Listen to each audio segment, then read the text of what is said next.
Welcome to the Deep Dive. Today, we're going to be taking a look at your physiology notes from Dr. Rasha Eldeeb. Get ready for a deep dive into how our bodies regulate temperature. Yeah, A system so vital, it even overrides things like staying hydrated. that's right. It really does kind of underscore how critical thermoregulation is for our survival. Today, we'll be uncovering why maintaining that precise internal temperature is non-negotiable and how our bodies achieve this remarkable feat even when the environment throws us curveballs. Okay, I have to admit, I never thought about temperature regulation being more important than staying hydrated. Right. I'm hooked already. Right. So let's start with why this narrow temperature range is so crucial. Dr. Eldeeb mentions optimal enzyme function. Yes. I'm guessing that's the key. Absolutely. Enzymes, those tiny powerhouses that drive every single process in our bodies, are incredibly sensitive to temperature. They're like Goldilocks, needing things to be just right. If we get too hot or too cold, they can't function efficiently, and that throws everything off. So we're talking about more than just feeling comfortable. This is about our bodies literally being able to work. Absolutely. Can you give an example of what happens when our temperature isn't just right? Think about what happens when you have a high fever. You feel terrible, right? That's because the elevated temperature is disrupting your enzymes, making it harder for your body to carry out essential functions. And on the flip side, if your body temperature drops too low, like in hypothermia, your metabolic processes slow down, potentially leading to organ damage. Okay. That's definitely making me appreciate my internal thermostat more. Yeah. So how does our body actually manage to stay in that sweet spot? Well, Dr. Eldeeb breaks the system down into three main parts: thermoreceptors, the thermoregulatory center in our brain, and effector organs. It's a bit like a complex feedback loop. A feedback loop. That sounds complicated. It's actually quite elegant. First, you have thermoreceptors, these tiny sensors located throughout your skin and internally. They're constantly monitoring your internal and external temperature and sending that information to the control center in your brain, the hypothalamus. So the thermoreceptors are like little messengers, alerting the brain if things are getting too hot or too cold. Exactly. The hypothalamus acts like a thermostat, comparing the incoming temperature information with the ideal set point. Then it sends signals to the effector organs, which are the muscles and glands that actually carry out the necessary adjustments. So it's a bit like a chain of command. The sensors detect a problem, the brain analyzes the situation and issues orders, and the effector organs carry out those orders. You got it. It's a beautifully orchestrated system that keeps our internal environment stable, even when the outside world is anything but. Let's break down what happens when our body needs to cool down. Yes. I'm curious about that, especially that whole prioritizing temperature regulation over hydration thing. Okay. What's the connection there? Well, sweating is one of our most effective ways to cool down, but it also leads to fluid loss. In extreme heat, your body might actually sacrifice hydration in order to maintain a safe temperature. It's a trade-off that highlights just how crucial thermoregulation is for survival. Wow, that is a serious trade-off. Yeah. So sweating is a big part of cooling down, but Dr. Eldeeb also mentions decreased heat production. What does that involve? It might sound surprising, but reduce in muscle activity and even decrease in appetite are part of this. Oh. Less movement means less heat generated by your muscles, and a decreased appetite, well, digesting food also produces heat. It's all about conserving energy and minimizing internal heat production. So that sluggish feeling you get on a scorching day is actually your body's way of cooling down. It's not just laziness. Precisely. And then there's vasodilation, where blood vessels near the skin's surface widen, allowing more blood flow and heat to escape. That's why you look flushed when you're hot. It's your body radiating heat away. And what about the amount of heat we lose through sweating? It seems like we can sweat a lot, especially during exercise. You're right. Sweating is incredibly efficient. Yeah. Did you know evaporating just 1 milliliter of sweat can dissipate a significant amount of heat, up to 580 calories? That's why it's so crucial to stay hydrated, especially when it's hot, as your body needs that fluid to produce sweat and maintain a safe temperature. Okay. Now that's a detail that's going to stick with me. 580 calories from just 1 milliliter of sweat. That's amazing. But what about animals that don't sweat as much, like dogs? Right. They can't just melt in the summer heat. How do they cool down? They've got panting. By rapidly breathing in and out, they increase evaporation from their respiratory passages, cooling themselves down. It's their own version of sweating, just using a different mechanism. I love how evolution comes up with these ingenious solutions to keep us all cool. It really is remarkable. But just like sweating, panting also leads to water loss, which is why it's important for our furry friends to stay hydrated too. So we've covered how our bodies combat the heat, but I'm guessing things get even more interesting when we talk about how we handle the cold. Let's dive into that. I know shivering is involved, but I'm curious about how effective it really is. Is it just our teeth chattering, or is there more to it? Shivering is far more than just random shaking. It involves rapid muscle contractions, and as you know, muscle activity generates heat. It's a surprisingly efficient way to warm up quickly, even though it might not feel very pleasant. So it's like our internal furnace kicking into overdrive. Exactly. And to add to that, we have calorigenic hormones like adrenaline and thyroid hormones. These hormones crank up your metabolism, leading to increased heat production. Think of them as stoking the fire even further. And this ties into why we tend to eat more, especially protein when it's cold, right? You're right. Protein has a higher specific dynamic action, meaning our bodies burn more calories digesting it compared to fats or carbohydrates.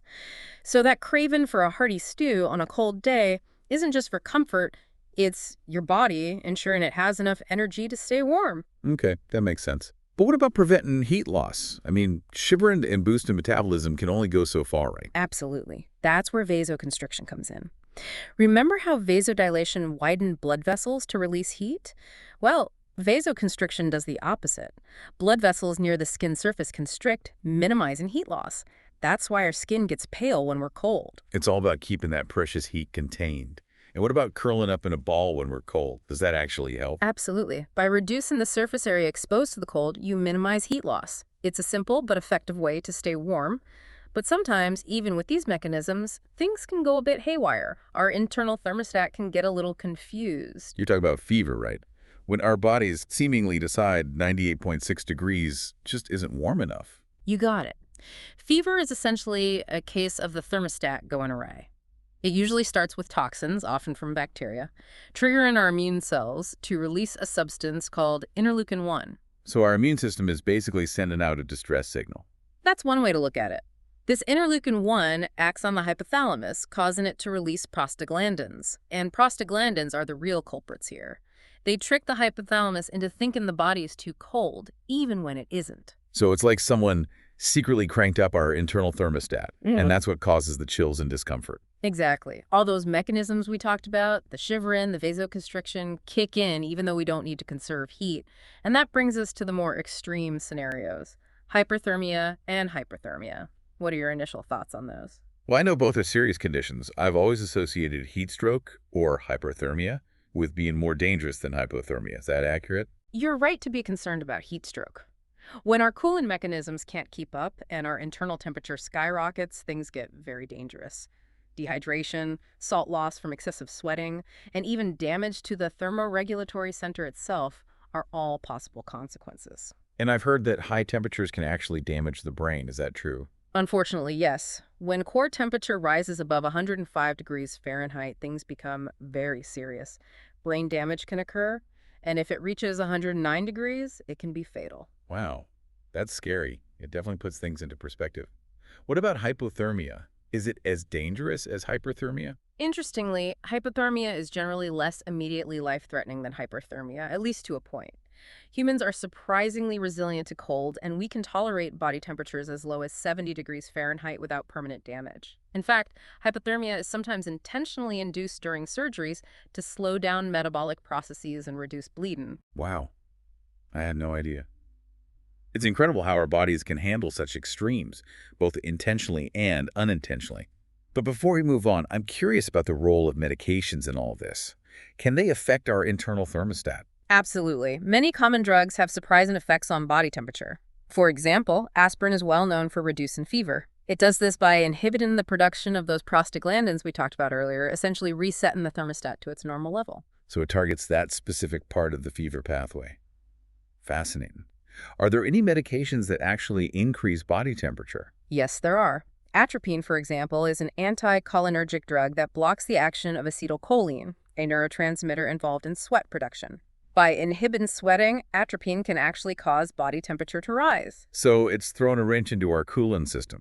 Are there any other drugs that affect temperature in unexpected ways? Yes. Curare, a muscle relaxant, can lower body temperature. It blocks nerve impulses to muscles, including those involved in shivering. By preventing shivering, cure can actually decrease body temperature. Wow. It seems like so many medications can impact our temperature regulation system. They certainly do. And one more that might surprise you is alcohol. While it might initially make you feel warm, it actually lowers your core body temperature. Alcohol dilates blood vessels, bringing warm blood closer to the skin, Yeah. leading to heat loss. It also impairs your body's ability to shiver, further compromising your ability to stay warm. So that warming sensation is actually deceptive. Exactly. It's important to remember that alcohol can actually increase your risk of hypothermia, especially in cold weather.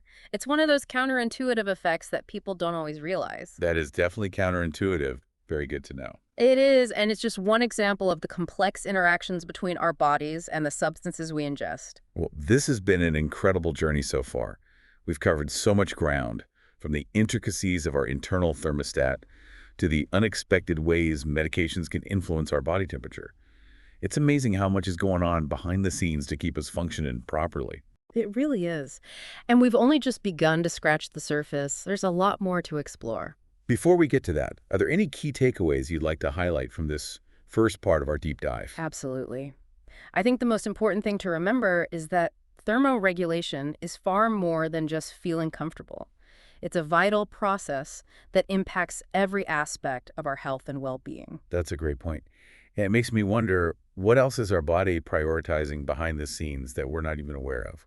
We'll have to explore that further in our next segment. I can't wait to delve deeper. But for now, we'll let our listener digest all this amazing information. We'll be back soon to uncover even more fascinating insights about thermoregulation. Stay tuned. It's amazing how many intricate processes our bodies manage without us even realizing it. It really is. You know, when we were discussing fever earlier, I remembered something from Dr. Eldeeb's notes.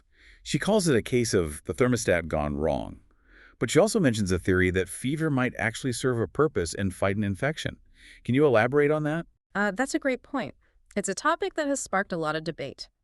While we traditionally view fever as something to suppress, there's growing evidence suggesting it might actually be a beneficial part of our immune response. So instead of a malfunction, it's more like our body strategically raising the temperature. Exactly. Some studies suggest a slightly elevated temperature might create an environment that's less hospitable to certain pathogens, making it harder for them to replicate.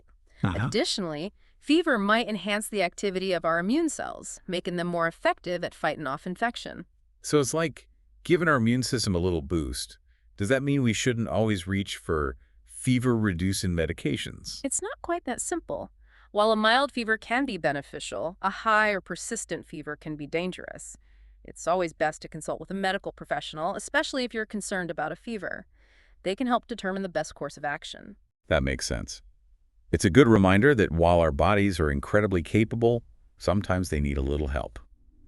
Speaking of things that can be harmful, I recall Dr. Eldeeb mentioned potential long-term consequences of hypothermia. We discussed the immediate dangers, but what about the aftermath? That's an important aspect that often gets overlooked. Even if someone survives a severe episode of hyperthermia, there can be lasting effects, especially if the brain was affected.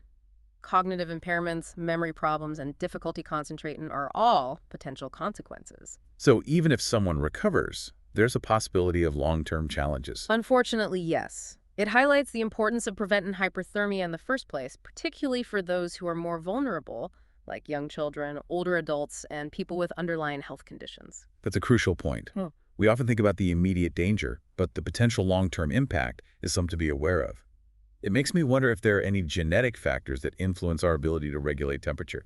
Are some people just naturally better at handling extreme temperatures? That's a fascinating area of research. While there's still much to learn, evidence suggests genetics play a role in factors like metabolic rate, sweat gland density, and even our perception of temperature. So it's likely there are genetic variations that contribute to how we individually experience and regulate temperature. That makes a lot of sense. I know people who seem to never feel cold, while others are constantly bundled up. It would be incredible if we could identify these genetic factors and develop personalized approaches to managing temperature-related conditions. Absolutely. For example, imagine being able to pinpoint individuals who are genetically predisposed to heat intolerance. We could then provide them with tailored advice on staying safe during heat waves. It has the potential to be a real game changer. That's incredible. It seems like there's so much potential for future research in this area. There really is. And it's not just about individual health. As we face more extreme weather events due to climate change, understanding how we adapt to heat and cold becomes even more important from a public health perspective. It could help us develop strategies to protect vulnerable populations and communities. That's a crucial point. It's not just about individual comfort. It's about our collective resilience in a changing world. It goes back to what Dr. Eldeeb said about our bodies prioritizing temperature regulation. It's like this ancient survival mechanism that's still crucial today. Absolutely. We've primarily focused on the internal factors that influence temperature regulation, but our external environment plays a huge role too. That's a great point. I'm guessing it's all about how our bodies exchange heat with the environment. You're exactly right. That exchange happens through four main mechanisms: conduction, convection, radiation, and evaporation. Okay, let's unpack those. I know conduction has something to do with direct contact, right? Right. Exactly. It's the transfer of heat between objects that are touching. Like when you sit on a cold metal bench, you lose heat to the bench through conduction, making it feel much colder than the surrounding air. So that explains why different materials feel warmer or cooler, even if they're at the same temperature. What about convection? Convection is the transfer of heat through the movement of fluids like air or water. Think of a cool breeze carrying away heat from your skin. So that's why we feel colder on windy days, even if the air temperature is the same. The wind increases heat loss through convection. Exactly, and it's the same principle with wind chill. Now onto radiation. While we often associate it with X-rays or microwaves, it's also the transfer of heat through electromagnetic waves. Our bodies constantly radiate heat and absorb it from our surroundings. So if we're standing by a fireplace, we gain heat through radiation. And if we're outside on a clear night, we lose heat through radiation to the cooler night sky. You've got it. And finally, we have evaporation. We've talked about sweating, but in the context of heat exchange, it's the process of liquid turning into a gas, which requires energy. When sweat evaporates from our skin, it takes heat with it, cooling us down. So it's like our body's built-in air conditioner. That's a great way to put it. These four mechanisms, conduction, convection, radiation, and evaporation, work together to determine our overall heat balance with the environment. It's a constant push and pull, influenced by factors like our clothing, the humidity, wind speed, and even the temperature of the surfaces we touch. That makes it clear that our ability to regulate temperature isn't just about internal systems, it's about how we interact with our surroundings too. Absolutely.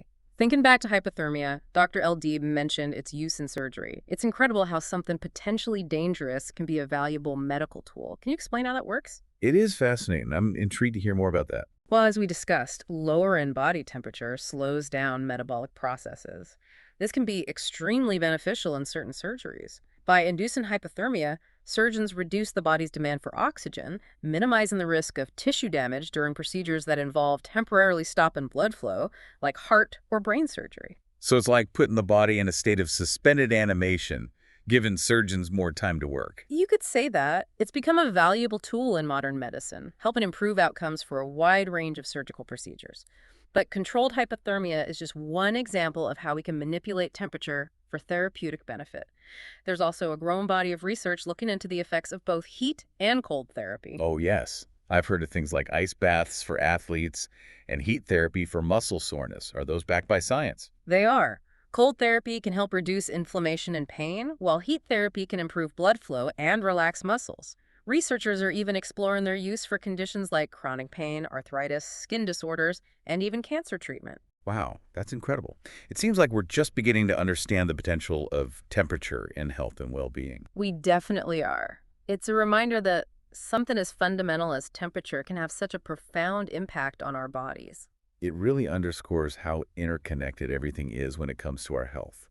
Our internal systems, the external environment, our genetics, even our daily habits. It all plays a role. You're absolutely right. It's like a complex web of interactions constantly influencing and be influenced by temperature regulation. This has been an incredibly eye-opening conversation. I feel like I've gained a whole new appreciation for the seemingly simple, yet amazingly complex system. What would you say is the most crucial thing for our listener to remember from this second part of our deep dive? I think the key takeaway is that temperature regulation isn't just about staying comfortable. It's a fundamental process that's intertwined with our overall health and well-being. Well said. And it seems like we're only scratching the surface of what we can learn about its impact on our lives.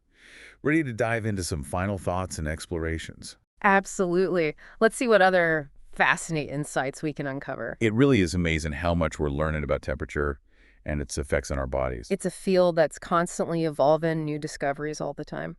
As we've been talking, I've been wondering if there are ways we can consciously influence our body temperature Yeah, beyond just bundling up or turning on the AC. right.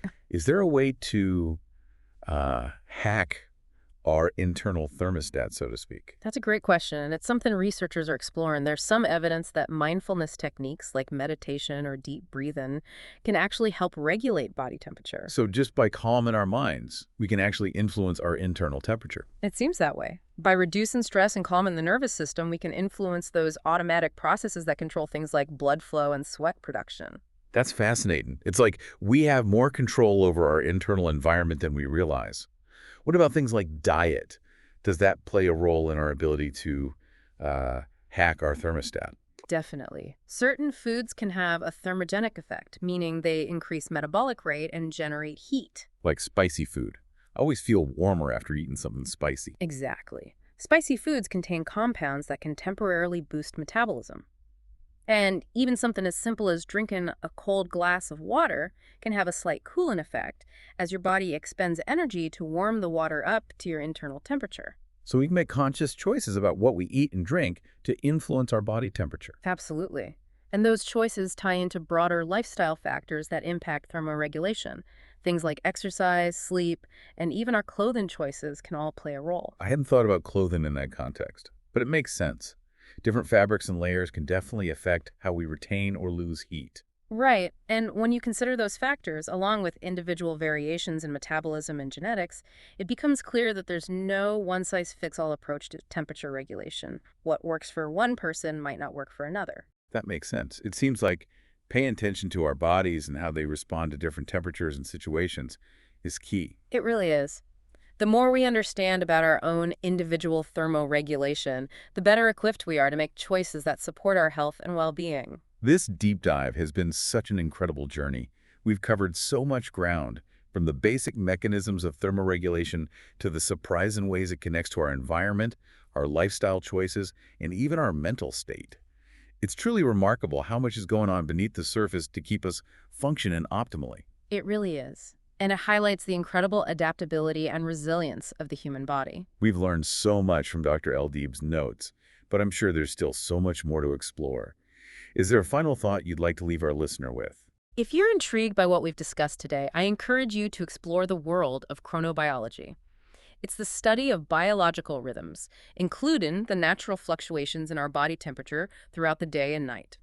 Understanding these rhythms can offer valuable insights into our sleep patterns, energy levels, and overall health. That's a fantastic suggestion. I- It seems like the more we learn about our bodies, the more we realize how much there is to discover. Exactly. There's always more to explore and understand. Well, until our next deep dive, stay curious, stay informed, and keep those internal thermostats humming along.